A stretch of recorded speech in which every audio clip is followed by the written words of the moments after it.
there, welcome back to my channel. My name is Queen and today I'm gonna spill the tea on Europe. Get ready!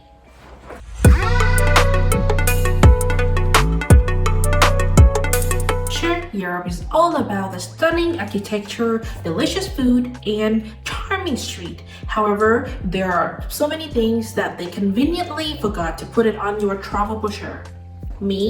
I'm gonna be your new tour guide to Europe, and today I'm gonna tell you 10 things that people don't tell you about Europe. Let's go!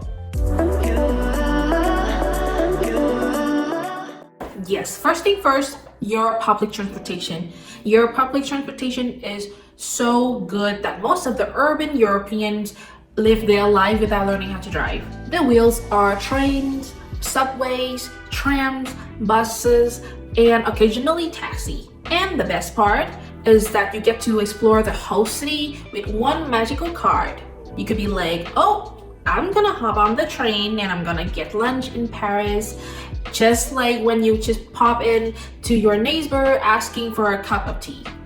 In bigger European city, the subway is often the quickest way for you to travel the whole area. Paris and London have the most extensive subway systems. In contrast, Rome, which has ancient ruin everywhere you dig, had just 2 subway lines, and many areas are better served by bus. However, there are one country that had made their public transportation free, which is Luxembourg, where I'm right here right now. They started this not so long ago. I believe it's 2 or 3 years ago, and even for visitors and the locals, everything is free. You don't really need to have a card, nothing. You can just step on the bus, knowing where you are going, not step on the wrong bus, but step on the right bus, and then it takes you everywhere you need. And yet, on top of that, you have a high-speed train system that expands across the continent. The speed of these speed trains is 198 miles per hour or 320 kilometers per hour. Depends on what metric system you need. Sometimes it's even faster and cheaper than traveling by airplane. It saves you a lot of time checking in, going through TSA, scanning all your bags, and then wait to board the flight. And I did not mention the view. The view on some of the train route is so scenic, so picturesque, and so beautiful. If sometimes you feel like public transportation is not for you and a car will get you where you want to be, yes, it's amazing. However, that leads us to the second point of this video. There is no turn on red. I lived in Seattle for almost 8 years, and I also grew up in Vietnam. Both of the countries allow us to turn right on red. However, in Europe, it's not the case. It's illegal to turn right when it is red light. So it's very important if you are traveling in the car. There are many rules that is so different from driving in the US. So please pay attention to the rule and don't do anything that you don't know of. Enough talking about the traffic, the transportation. Let's go into the restaurant area. So the third point I want to point out is that there are no free water when you dine in restaurants. This is not applicable just everywhere. Every restaurant, they have their own rules. However, most of the restaurants that I have been to in Europe, they don't voluntarily give you a bottle of water that is free of charge. When you order water there, they'll ask you if you want still water or sparkling water. And normally I can just say, still water is good for me. And after that, when the meal comes, we happen to be charged €8 for a bottle of water. It's 1 liter. It's pretty big, but €8 is a little on the higher side of water.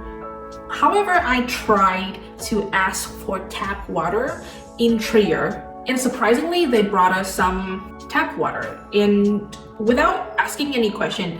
In contrast, when we dine in Frankfurt, Germany. Even though we already ordered some drinks, for example, Coca-Cola or some soft drink, they did not allow us to drink our own water. I'm not so sure if that's specific to that restaurant or every restaurant is like that. The owner of restaurant came out and tell us, hey, you cannot drink your water in here. You can order water if you want, but you cannot drink your own water. So if sometime your trip is getting boring or someday you might feel a little feisty, you should try asking for some tap water. There would be two possible reactions. One is that they just happily hand you the tap water. Two is that they can look at you like you just asked for both of their kidneys. So it's up to you.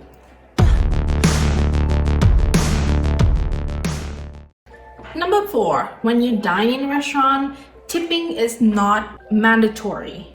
If you feel like you want to appreciate the server's effort of making your dining experience exceptional, then you are welcome to leave a tips. However, it's not mandatory at all. This reminds me of an incident that I had in back in the United States. Of course, not everywhere is like this, but this is my experience. I remember I went to Chinatown with one of my friends. At that time, it was just fresh off the boat. I just arrived in Seattle, and my friend took me to this Asian restaurant. The service was questionable. They tossed this on the table and right in front of us, and it made the sound like nuclear bomb trying to end the world. Yes, so we were very surprised and very startled with that service, so we decided not to leave a tip. And then after we check out, the server called us back and she said that, oh, excuse me, you didn't leave a tip. I was about to just give them a tip just to, not make things complicated, but my friend, she was not in the good mood that day, so she started to raise her voice saying that, oh, it's not our obligation to leave a tip. And the waitress insists that, no, we have to leave a tip. The situation escalated, and eventually the server told us that, oh, if you don't leave a tip, then we will call the police. At that point, my friend was like, yeah, call the police, call them. But I can guarantee you that that kind of experience would never happen in Europe, since you don't have to tip. You are welcome. You are very welcome to, leave a tip for your server if they are doing a very, very good job. However, you would never step into the situation that I had. It's terrible.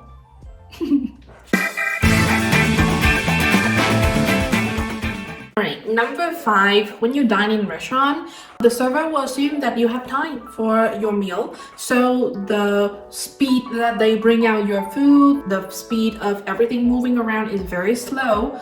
So you should expect that you will spend a lot more time on dining out. On top of that, the server wouldn't really go around checking on you too many times. Imagine every time when you're having your full mouth of food and then they come around and be like, is everything okay? I don't see that from the server here, since one of the reason is that we don't speak the language. Either it's French or German, so it's hard for them to make small talk to us. But I also don't see those servers make small talk to other customers. I think because they want to leave you enjoy your food. If you are used to the customer service in the United States, the server is super friendly. In here, it's the opposite. You have a much quieter dining experience. However, they're still very professional and very welcoming. Alright, this is another tip I want to give it to you on restaurants, on dining out. Most of the restaurants in Europe, they have a break. So they would not serve food from 2:30 p.m. until 5 or 6 p.m. depends on the schedule of the restaurant. However, it's pretty standard in Europe that the restaurant close in between that time frame. And there is very funny thing about restaurant in Europe that either in August or July, a lot of the restaurant would close for 1 or 2 weeks so they can go on vacations. For us, whenever we go out on these 2 months, we would need to check on the restaurant website to see which one is the date that they will have a vacation on. They usually post it on their website or Google. They make sure that they publish their hours and their vacation. Number 7, there is no iced coffee. As a very big enthusiast of iced coffee, I found it intriguing when I go to cafes here and ask for a mocha and they serve us as hot. It's not something that I would say that is bad, it's just that it's not available. So before you move here or before you travel here, I guess that's something that you would want to know if you're like me, you craving for some iced coffee. You can ask them if they can customize it for you, or you can make it at home. I try to ask multiple places to see if they have iced coffee. Some of them look me dead in the eye and up and down, no, we don't have iced coffee. Some of them are very welcome. They told me that yes, I can do it for you. However, I can also tell them, oh, I want 2 pounds of chocolate or something like that. They are very happy to accommodate that. But most of the places, I guess they feel offended when I ask. So again, someday if you go out and you want to challenge your life, challenge your luck, yes, ask for iced coffee. Number 8, this point is for people who want to move to Europe. I see that in Europe, they don't have a lot of garbage disposal system. I do sometimes miss the convenience back in the States where all of the garbage that you have after you rinse off your dishes, you can just turn on the garbage disposal. It makes very loud noise, but again, it helps. In here, there's no system like that.